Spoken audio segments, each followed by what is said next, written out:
Hey y'all, I'm Jess. Welcome to my greenhouse here at Roots and Refuge Farm.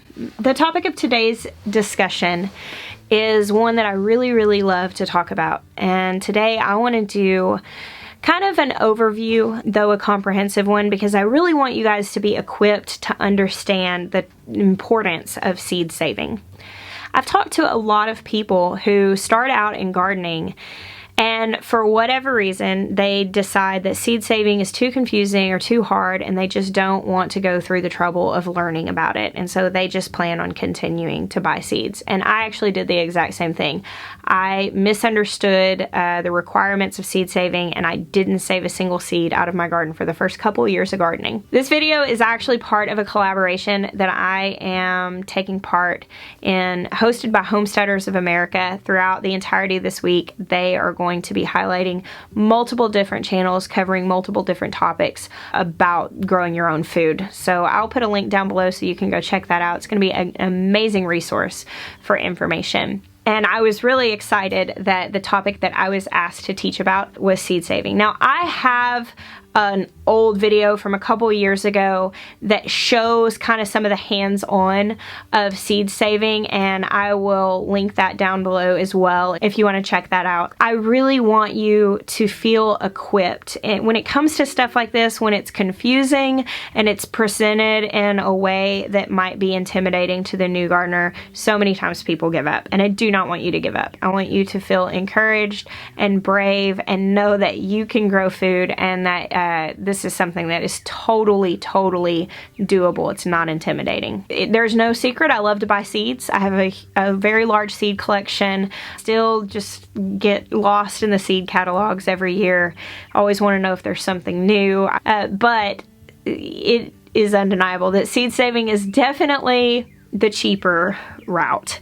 It's easy to get carried away every year buying seeds, but truly knowing that that is optional when you get to the point that you can save your seeds and you're just buying seeds because you enjoy it, it really does free up the budget, and it helps you to understand that you can save a lot of money growing your own food if you do it this route.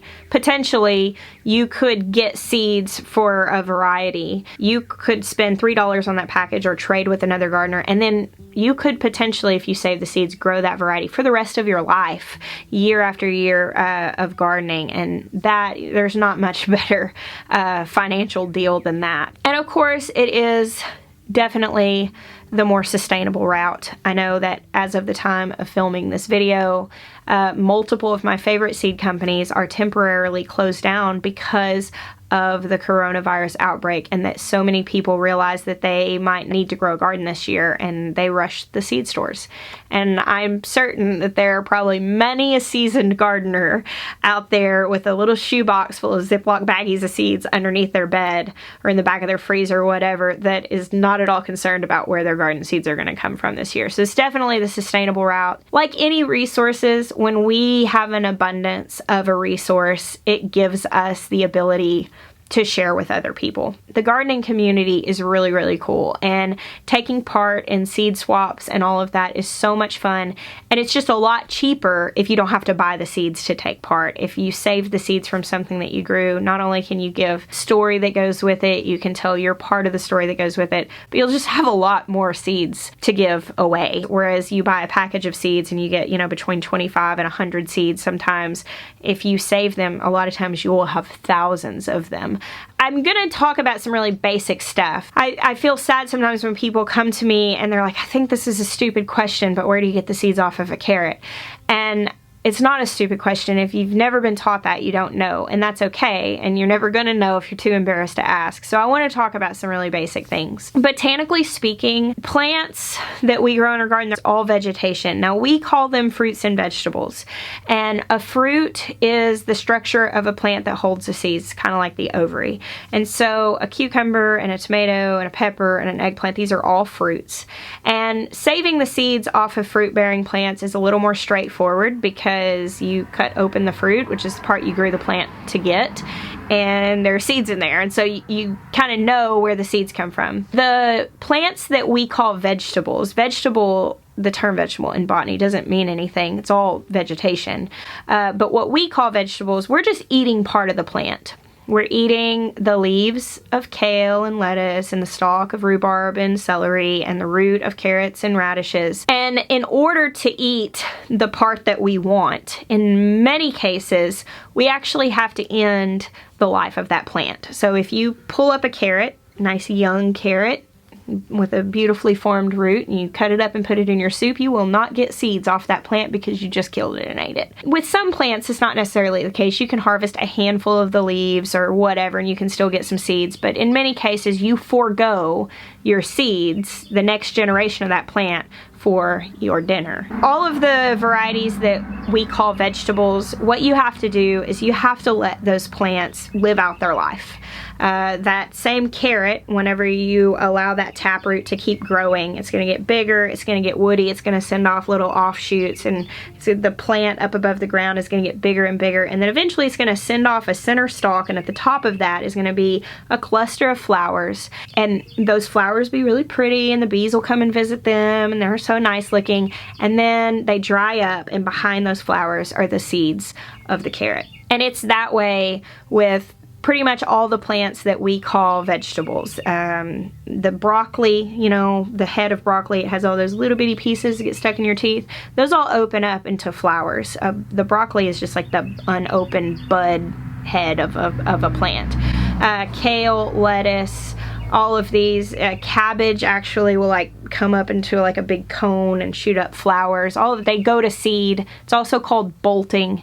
In a lot of cases, the plant will put off a chemical that kind of makes the leaves taste bad. Things like basil, they really change flavor once they start putting off flowers in a lot of cases. It's not always so. With radishes, you can actually eat the seed pods, and they're really spicy and they taste like radishes. As a general rule, a lot of times you're giving up your harvest to harvest some seeds. And that's not always so bad. I mean, you don't need that many seeds. So if you plant 100 beets, you harvest 97 beets to eat, and you leave 3 in the garden to go to seed if you're looking to sustainably save those seeds. And the same thing with lettuces. Usually, you know, I'll plant a whole lot of lettuce, and then I'll let maybe 1 or 2 heads go to seed. And there's enough seeds in that it's all I really need for the next year, and a lot of times for a few more years. Now with fruit, it's just a little bit different. When it comes to saving the seeds of fruit, you want to make sure that that fruit is completely mature. Now with melons, for instance, when the melon is ripe and it disconnects off the vine, it's just so smelly and good and you're ready to eat it, you cut it open, all those seeds are in there, you scoop them out, you can save those and replant them and eat your melon. Same thing with peppers and tomatoes. Those typically come to ripeness and the seeds in them are ready. With some things, however, you're harvesting those young. Like cucumbers, a lot of times will get a lot larger. Squash will get a lot larger than we necessarily harvest them to eat. With any fruit, you need to let them become fully ripe if you want to harvest seeds out of them. And in some cases, that may mean allowing them to go beyond the point that they're ideal for eating. You just let them become fully ripe on the vine. And then when you pick the fruit and you cut it open, you take the seeds out. If they're dry, like peppers and eggplants, those seeds just come out dry. Some melons, there's just no casing around them, they're dry. A lot of times I'll just go ahead and lay them on a paper towel and make sure that they're fully dry before I put them in any sort of bag or try to put them up. You don't want to put any moisture in the bag with your seeds or else they'll mold. If they are the kind of seeds that have any sort of gel casing around them, and you're going to see this on tomatoes, specifically some melons, you're going to see that kind of gelatin stuff around it. Some people I've talked to just like rub that off. The way I do it is I actually just soak those in a jar for a couple of days and allow it to ferment off and then put them on a paper towel to dry. That casing is there to protect that seed so that it can pass through the digestive tract of an animal like a bird or a goat or a person and end up planted somewhere in the waste of that animal. And all we have to do is get that off, and fermenting it is probably like the least labor intensive. You can wash it until it comes off or scrub it until it comes off. I just like to ferment them. And that is really how easy seed saving is. That's just the bottom line of how easy it is. Wait till the plant's fully mature, get the seeds out, get them dry, and save them. Like, seriously, it's that easy. However, there are some other factors to take into consideration, and this is what actually freaks people out about saving seeds, and that's pollination and cross-pollination. So I want to talk to you about a few different terms that you really need to understand when it comes to planting your garden with the hopes of saving seeds. And these are really important for any gardener to understand because there's a lot of misconception that kind of circulates around these things. First is the term heirloom, which an heirloom is a cultivar of a plant that has been handed down, that it has been saved so it isn't crossed with anything else, and that has stayed true year after year, generation after generation. It can be anything. You can have heirloom squash, heirloom melons, heirloom tomatoes. It's just a cultivar that's been kept, stewarded, and handed down. Now, the other term is hybrid, and hybrid gets a little bit of a bad rap, and people make some pretty blanket statements about hybrids. And one of the statements that gets often circulated is, well, don't grow hybrids because they're not sustainable. And that is not entirely true. A hybrid is a cross, basically meaning you have two parent plants, the pollen from one came in contact with the pollen from another, and you end up with the seeds which produce a new plant, which is the little baby plant that looks a little bit like mama plant and a little bit like daddy plant. That little baby plant is called an F1 hybrid, which is the first generation of that cross. And where the idea that these are not sustainable comes from is that if you save the seeds off that F1 plant, even if you isolate it and make sure that it doesn't cross-pollinate with any other plant, those seeds are going to be a mixed bag. It's going to look a little bit like the parent plant, a little bit like grandma plant, and a little bit like grandpa plant. You probably have 10 different variations of the mixes of those genetics coming out in that second generation. And what happens is people who take an interest in plant breeding and people who want to save seeds out of their garden, they'll save the one they like the best, and then the next generation they'll save the one that looks the most like that one, and again and again and again. And after 7 or 8 generations of saving selectively from that variety, it becomes stable. And at that point you can save the seeds off of your plant and they look just like the parent. And at that point it's called an open pollinated hybrid. And that makes all the difference in the world. Now, if what you mean by sustainable is you want to be able to grow the exact same variety year after year, yes, your F1 hybrids are not sustainable, but your open pollinated hybrids are. If by sustainable you mean that you want to be able to grow food in the time of crisis, you could save the seeds of an F1 hybrid. And for instance, if it's a tomato and you plant it, you're still going to get tomatoes. It's still going to be food and it's still going to feed you. However, it's not going to be the exact variety that you saved the seeds from. And in the case of, like, let's say you have a paste tomato that you absolutely love, makes the best sauce, and it's an F1 hybrid and you love it so much, you save the seeds for it and then you get all of these, you know, different sizes and different shapes and maybe don't have the great paste qualities to them. Obviously, that would not be desirable. If you have a variety that you really love, you want to be able to duplicate that year after year. The thing is, though, is that whenever we write off all hybrids, I don't know that that's really the best way to do things, because many of those open pollinated varieties are amazing, and your heirlooms that you love were at some point in the past new variety. They were a hybrid, an open pollinated hybrid. And I actually end up with hybrids in my garden often because sometimes I don't take the measures to keep cross-pollination from happening. And it's okay because it's still food and I think it's kind of fun. I end up with kind of different looking stuff or stuff that, you know, doesn't exist anywhere else because it just happened by a happy accident. That brings me to cross-pollination. And pollination, I think, is the thing that freaks new gardeners out the most. That's what causes people to kind of like back up and be like, I'll just keep buying my seeds. This is confusing. First thing that you should really just decide is whether this is going to matter to you or not. Now, I'll be completely honest. I really don't worry a whole lot about cross-pollination. Like I said, I end up with happy little hybrid accidents. If you save seed, there's a chance that you're gonna get the exact same plant even if you took no precautions to keep any cross-pollination from happening, because a lot of times plants will self-pollinate. It's not a big deal. The times that you should really consider taking the extra measures to keep your seeds true to the parent type and make sure that they are pure is if you are going to be selling any seeds, obviously you need to make sure that what you are providing is what you're advertising. If you're going to be selling any plants from those seeds, same story. If you're going to be trading the seeds and therefore you're labeling it, this is this type of tomato, when you give that to a person, you know, they're going to make space in their garden for it, they're going to anticipate it, and that would be really disappointing to grow something and it not be what you were told that it is. So if you're going to do any of those things, definitely make sure that you're taking the extra measures to keep the cross-pollination from happening. If you're just a hobby gardener trying to grow your own food, you like growing cool stuff, I think it's kind of fun to see what happens and just see if any cool crosses happen. So sometimes I'll do that, and I always just label when I save seeds that could potentially be crossed because they weren't protected in any way. I just put on the label, maybe cross-pollinated. That way I know for myself,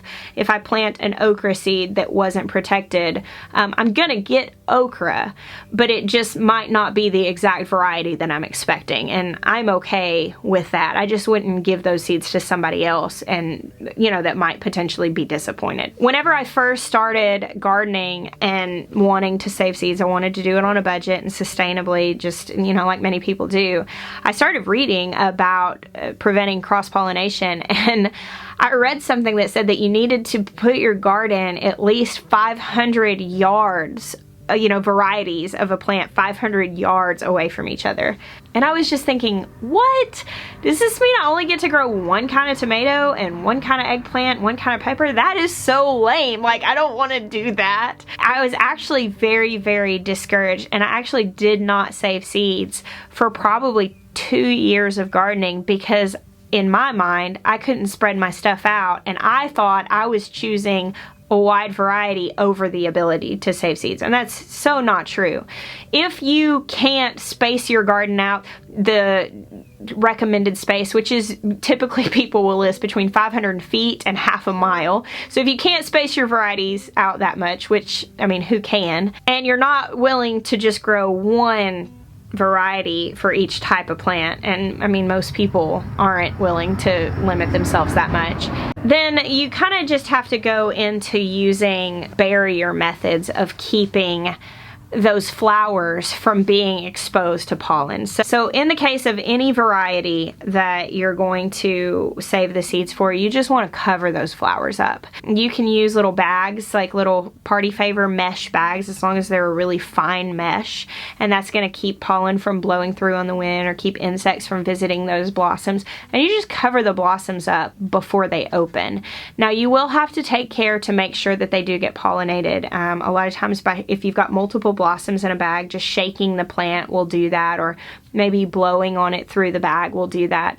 If you're dealing with something like cucumbers or squash, you can tie the blossoms up or cover them in a bag. If it's a large blossom, you just tie it up and you cover it before it opens, and then when it opens you can actually take a paintbrush from blossom to blossom and take the pollen and make sure that it makes it onto the parts of that plant. Obviously, this is labor intensive, but don't worry, because if you put bags over one little cluster of tomatoes, once that fruit is set, you take the bag off, you tie a little ribbon on that branch, and you know that you just need to save seed from those tomatoes. If you do this with a cucumber, you cover up the blossom and you make sure you pollinate it from that same plant, so you've got a pure cucumber. And then once it sets its fruit, you take the bag off, you tie a little ribbon on it or some form of marker, some sort of colorful tie. And when that fruit gets big enough and ripe enough, you know that's the one fruit on this plant that has the pure seeds in it. So you don't have to worry about the whole plant. You don't have to cover the whole plant. You just cover one little area, one fruit, one squash you tie up, and then make sure that you get to it before any bees do. And that one squash is the one that you save the seeds from. And for the case of most home gardeners, that's all you really need, is to save the seeds from one fruit. Another thing that I see commonly misunderstood is people will say things like they'll have 2 melon plants in their garden. Let's say this one is a cantaloupe and this one is a honeydew melon. And one of the plants ends up putting off fruits that don't look quite like they're supposed to. And they'll think immediately that those 2 plants cross-pollinated and that's why you have that different fruit. And that's not the case. What you're actually seeing with any plant that is growing from a seed in your garden, you're seeing the genetics that happen in the last generation. So cross-pollination doesn't happen like right now. Like if you have a Labrador Retriever and a German Shepherd, and the German Shepherd breeds to the Labrador Retriever doesn't turn into a mutt. It's still a Labrador Retriever, but the babies that are inside of that dog are going to be half and half of those genetics. And that's exactly how it is with these plants. That is commonly misunderstood, especially with peppers. People will say just planting your hot peppers in the general vicinity of your sweet peppers will cause your sweet peppers to be hot. And in the first year that you do that, that is not the case. However, the genetics of heat always override the genetics of sweet. So if you have hot and sweet peppers in the same garden and you don't do something to protect the blossoms of that sweet pepper from taking on the pollen of that hot pepper, if you save seeds from the sweet pepper, the next year you will have a hot pepper, because if those cross-pollinate, the heat overrides the sweet. But in the same year, it doesn't matter if bees are going from plant to plant. The fruit that is born in that year will be a result of the parent plant. Now, some things you don't even have to worry about this. Legumes, for instance, any peas, both English and Southern, so like your shelling peas or your black-eyed peas, any green beans, any dried beans. Legumes are self-pollinators and they don't cross-pollinate, just as a general rule. Usually, just the anatomy of that plant is that the male and the female part of that plant kind of coexist, and those blossoms are already pollinated when they open. And so you could grow a bunch of different kinds of beans all near each other, save the seeds, never think anything about it. They're not going to cross-pollinate. It's not a problem. And you save those bean seeds by just allowing them to, again, mature, because any seeds that we save, we want to let those seeds mature. And you just leave some of the beans on the plant until they dry out. Dried beans that you purchase at the store, like if you buy a bag of kidney beans, or you buy, a lot of times you can actually find sources that sell heirloom beans, you can actually take some of those beans and plant them. Now, if they're not organic, you might run into the fact that they may be sprayed with something, but if you buy like a bag of organic heirloom beans to eat, you can take a handful of those and plant them in your garden. Those are seeds that have been saved. You can also eat them. Now, I know this was a lot of information, but I do think it's really important to understand this stuff on the front end, because of the fact that you might have misunderstood the way this works and you've just given up the idea of saving seeds. And in a time like right now, it just really does give you a peace of mind to know that you have the information and that you are equipped to have options later. So I did want to encourage you with this. I wanted to give this to you, like I said, so that you could be brave and know that you can grow your food and that this is not over your head. This is not something that's too hard for you to do. And ultimately, if you end up with a handful of hybrids in your garden and you save the seeds, you're still going to have food next year and you're still going to have a great garden, and you might even really enjoy that process of having some little surprises. Make sure you go check out the other participants in this video collaboration, and thank you so much for watching. I'm so excited to share this gardening year with you guys. It's going to be an incredibly productive and joyful year in the garden. Thank you guys so much. I bless you. Until next time.